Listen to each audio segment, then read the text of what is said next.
How to stop being anxious.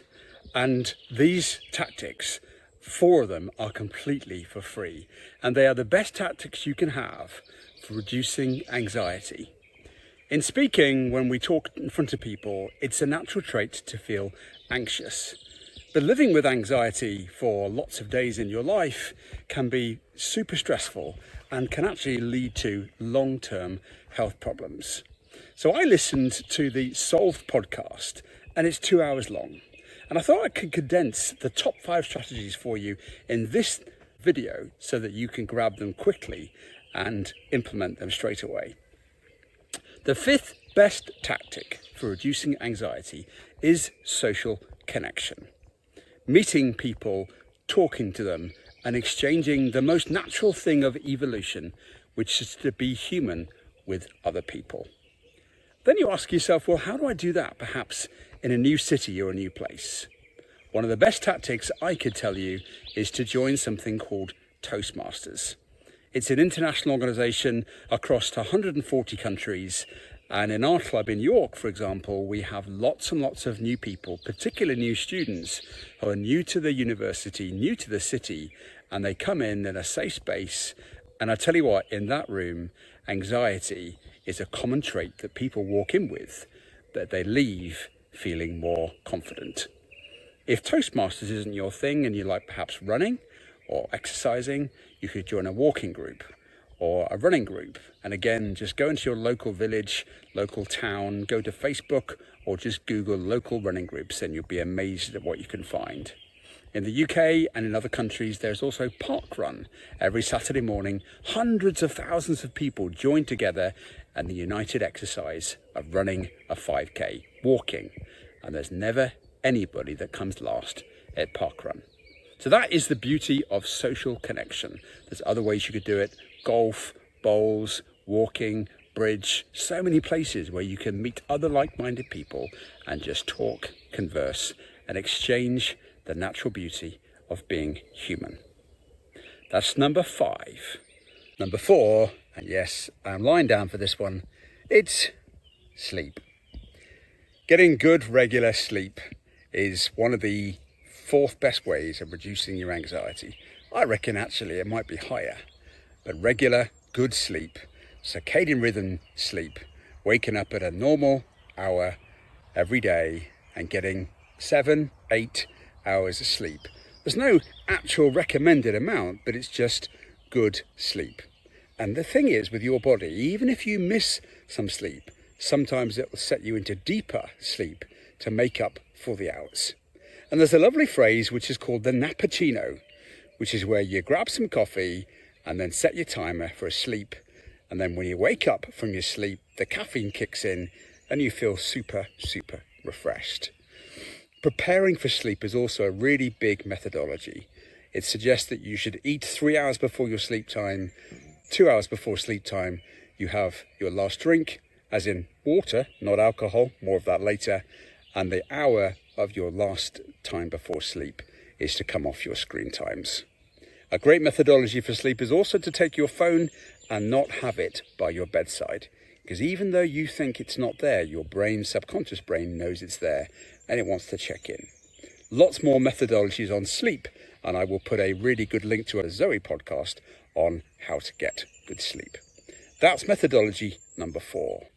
What about number 3? Number 3 is meditation. I could do it right now. There's a beautiful forest. It's quiet. I'm sat and I could just close my eyes and perhaps meditate for 10 minutes. Listening to birdsong, taking in the forest air and the warm breeze of spring in my hair. Slow down, breathe deep, and just let the mind settle. And meditate. Perhaps you think this is so difficult.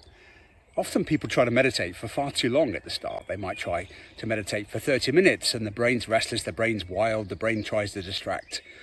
But perhaps just try for a first minute. And they say it's like watching the clouds go by. There are some clouds. And the clouds represent your thoughts. And as a thought comes into your head, you watch it, acknowledge it, and let it pass just like the clouds in your sky. There are many ways to meditate, and there's also guided meditations that you could choose to use on Spotify and on YouTube. And even on this channel, there are some ways to meditate. Why not go back and search on some of the ways that you meditate? That's tactic number 3. The best next tactic is exercise. Yeah, I'm not going to try that videoing, but I am actually on a bike ride right now, and I'm out there taking in this beautiful forest scenery. I've had a crazy busy day, crazy busy week. I've been driving back from clients' premises for 4 hours in the car today, and I absolutely needed to just get out and reset and have a little exercise. And they say that exercise is the second best tactic for reducing anxiety. And again, you don't have to be Usain Bolt, you don't have to be Mo Farah, you just need to be prepared to get out and get the heart moving and a little bit. And if you can get out in natural surroundings like this, where you also get that beautiful oxygen, the sounds of nature, it brings you back to what is innately you as a human being, to be in touch with nature. So what could you do to perhaps add a little bit of exercise into your world? Perhaps a morning walk, an evening run, the couch to 5K. Perhaps you can combine it by adding in golf. Then you can get social connection, exercise, and also be outside at the same time. That's the tactic number 2 for reducing anxiety. The best overall tactic, if you can't achieve it with any of those 4 free tactics, is to undertake some therapy. Find a therapist, a well-qualified, well-recommended therapist, because there are some very bad therapists out there that could rinse you of money, that can actually help you with whatever you're stuck with.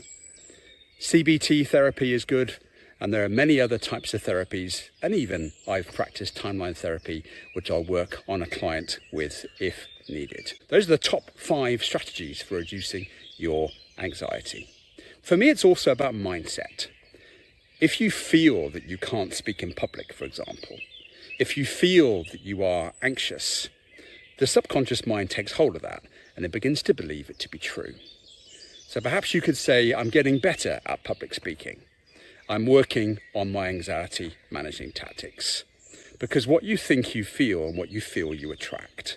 And therefore, just rewiring some of the subconscious mind thoughts is a great way of getting over that. But before I finish, the tactic that is not always thought about in terms of reducing anxiety is the one that is the 18th worst best tactic of all on the Soul podcast, which is the consumption of alcohol. Alcohol, some people reach for alcohol to manage their anxiety, thinking it can dull the pain or even help them with sleep. But it's the worst tactic of all, because it then creates actually poisonous toxins in you, and then also you become reliant on that alcohol for something that's going to relieve your anxiety.